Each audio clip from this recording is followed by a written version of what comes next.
ایک نظم ہے، سب سے پہلے میں چند جملے بول لیتا ہوں، پھر باقی دوست اس میں دار شام کرتے رہیں گے۔ میں سمجھتا ہوں کہ سب سے جونیئر میں ہوں۔ تجھے کھونے کا حوصلہ بھی نہیں، تجھے پانے کا آسرا بھی، پھر بھی کچھ تم نہ ایسا کر جانا، میرے ہاتھوں سے نہ پھسل جانا۔ یہ قسم پرسی ہے۔ قسم پرسی ایک ایسی عورت کی قسم پرسی، ان کے پاس کیونکہ یہ گینیکالوجسٹ ہیں، بہت خواتین آتی ہیں وہاں پہ، ان کے یہ حالات بھی لیتی ہیں، گفتگو بھی کرتی رہتی ہیں۔ کئی ایسے ان کے پاس مریض ہیں کہ جن کے پاس فیس نہیں تھی اور واپسی کا کرایہ انہوں نے جیب سے دے کر بھیجا اور ان کے کیس بھی کیے۔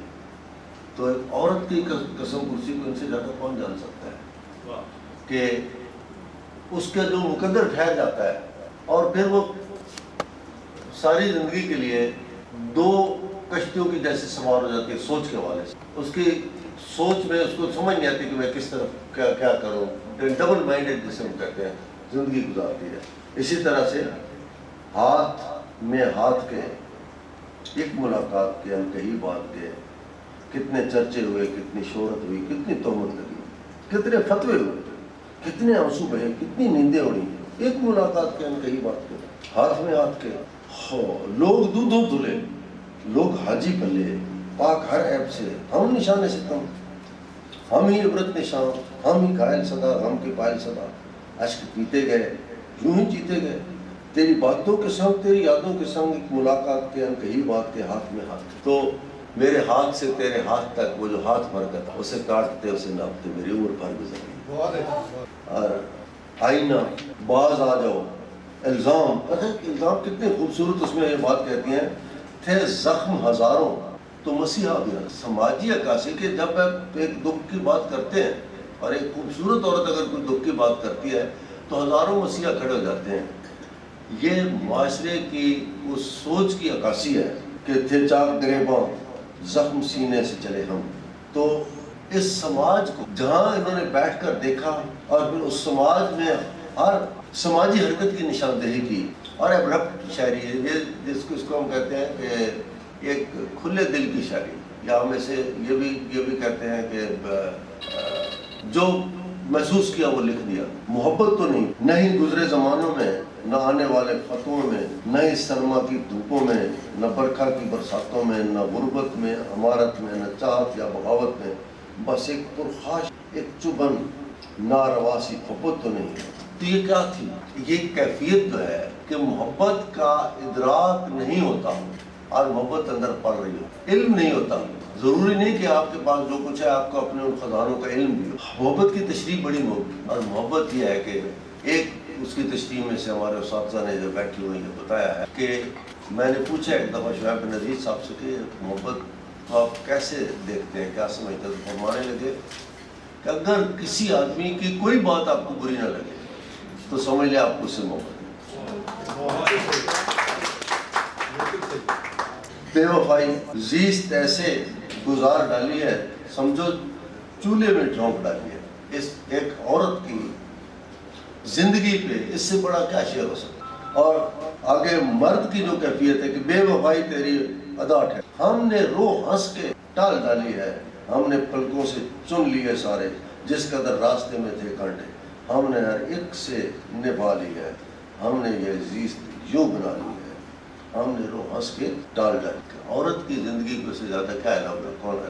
اکیلے ہو کون سے نگر میں ہو، بڑی خوبصورت نظم۔ اور ایک یہاں پہ دیکھیں نا، یہ مایوسی نہیں ہے، شکوہ ہے سماج کے ان رویوں کا کہ چلو اب گھر کو چلتے ہیں۔ محبت مان ہی نہ ہو، جہاں پہ محبت اگر مان نہیں ہے، جہاں پہچان ہی نہ ہو، وہاں رہنے سے کیا حاصل؟ چلو اب لوٹ چلتے ہیں، اب اپنے گھر کو چلتے ہیں کہ ماں راہ تک کے ہاروں کو تھامے گی، ہمارا ماتھا چومے گی، یوں سارے غم سمیٹے گی، نیا ایک حوصلہ دے گی، چلو اب لوٹ چلتے ہیں، اب اپنے گھر کو چلتے ہیں۔ بے وفائی کے دکھ کو ماں کی گود میں بیٹھ کر محبت کے بدلے محبت کو انتخاب کرنا، اس سے اچھی نظم کوئی کیا کہے گا؟ اور مجھے تم سے محبت ہے، محبت ان کا موضوع، مجھے تم سے محبت ہے، صرف اتنا کہہ دینے سے محبت ہو نہیں سکتی۔ محبت روگ ہے، آزار ہے، رگ رگ کا ٹکڑا ہے، میرے چہرے کا ٹکڑا ہے، مجھے تم سے آئی لو یو اتنا کہہ دینے سے محبت ہو نہیں سکتی، اس سے زیادہ کیا صورتحال کو ایلیبوریٹ کریں گے؟ یہ آزار ہے، یہ دکھ ہے، یہ تکلیف ہے، اور اگر یہ نہیں ہے تو اس پہ بھی ایک دفعہ میں نے اپنے استاد محترم سے پوچھا کہ یہ محبت اور یہ بے پائی، کہنے لگے کہ اس میں دکھ کیوں ہوتا ہے، اتنی تکلیف کیوں ہوتی ہے، ہر محبت کرنے والا ذلیل کیوں ہوتا ہے، اس کو بدنام کیوں ہوتا ہے، اس میں انگلیاں کیوں اٹھتی ہیں، اس کے ساتھ مشوق بے وفائی کیوں کرتا ہے؟ تو فرمانے لگے محبت میں سارے دکھ رکھ دیے گئے ہیں تاکہ کوئی کمزرف اس کا دعویٰ نہ کرے۔ منانے کیوں نہیں آتے تمہاری یاد میں روتے ہوئے راوی کے جیسا ہوں، کتنی خوبصورت انہوں نے مثال دی ہے، دریائے راوی، اور اب تو واقعی رونے والے راوی کی طرح ہو گئے کہ وہ سوکھ گیا ہے۔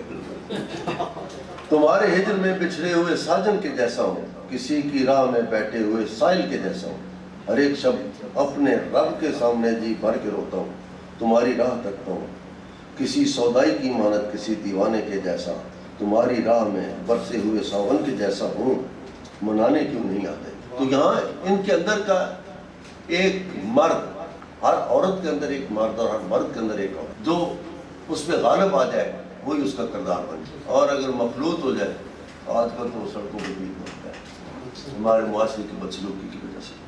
بہرحال منانے کیوں نہیں آتے بہت اچھی نظم، اور اس کتاب پہ جتنا بھی تبصرہ کرتے چلے جائیں، میں اس لیے سب سے پہلے کہ کتاب کیونکہ ایک ہے، میں نے کہا پہلے میں بات کر لوں، اب کتاب جس کے پاس جائے گی وہ بات کرتا چلا جائے گا، اور اس کے بعد